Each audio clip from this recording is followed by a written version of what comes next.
New York retient son souffle. L'Afrique retrouve sa voix. Le fils de fatigue face au destin du monde. Dans le tumulte du monde, entre crises oubliées et conflits qui monopolisent les regards, une voix s'apprête à s'élever. Ce mercredi 22 avril 2026, à 19h, au cœur de Manhattan, devant l'Assemblée générale des Nations unies, un homme marchera avec, sur ses épaules, bien plus que son propre destin. Macky Sall ne sera pas seul. Avec lui, ce sera toute l'Afrique qui retiendra son souffle. Face à lui, l'ombre imposante d'Antonio Guterres, dont il ambitionne de prendre la relève. Mais derrière lui, il y aura quelque chose de bien plus puissant.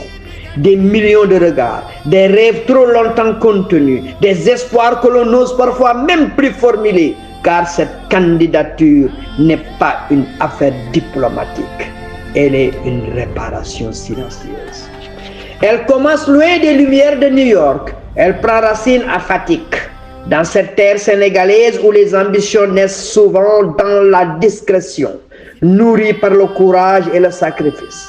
Elle traverse les bancs de l'école publique sénégalaise, cette école que l'on critique parfois trop vite. Mais qui, aujourd'hui, peut relever la tête? Oui, de ces salles modestes, de ces tableaux usés, de ces enseignants dévoués à la tâche, est sorti un homme capable de se tenir devant les 193 nations du monde.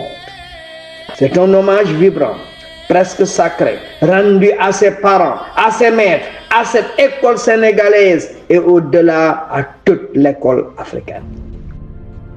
Ce soir, quelque part entre Fatick et New York, il y a un enfant qui regarde.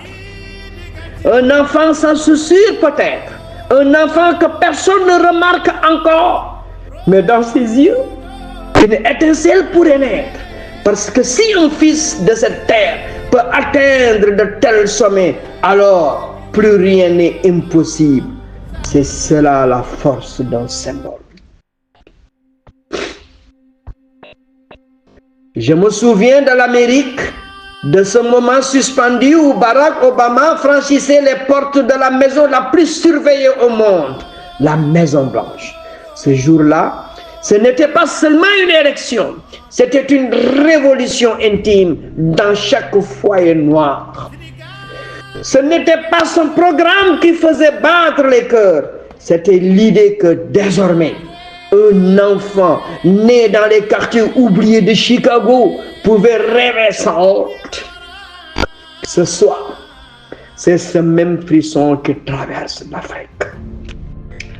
Peu importe les divergences politiques, peu importe les critiques, il y a des moments qui dépassent les hommes, des moments où l'histoire exige que l'on se tienne debout, ensemble. À New York ce soir, ce ne sera pas simplement un discours, ce sera un témoignage. Celui d'un continent fatigué d'être mal jugé, fatigué d'être résumé à ses douleurs, à ses manques, à ses tragédies. Un continent qui veut enfin montrer son autre visage, celui de la compétence, de la dignité, de l'intelligence, de la résilience. Oui, le monde parle du détroit d'Ormuz, des tensions, des crises, mais pendant quelques instants, il devra écouter autre chose. Il devra écouter une Afrique qui parle d'avenir. J'aurais aujourd'hui aimé être dans toutes les rues d'Afrique, en même temps, entouré des miens, partager un verre, les yeux rivés sur cet instant. J'aurais aimé sentir battre ce cœur collectif, cette fierté silencieuse. Mais aujourd'hui, même à distance, quelque chose nous relie. Car ce soir, qu'on le veuille ou non, l'Afrique se regarde dans un miroir et elle ose y croire. Et peut-être que quelque part dans une rue poussiéreuse,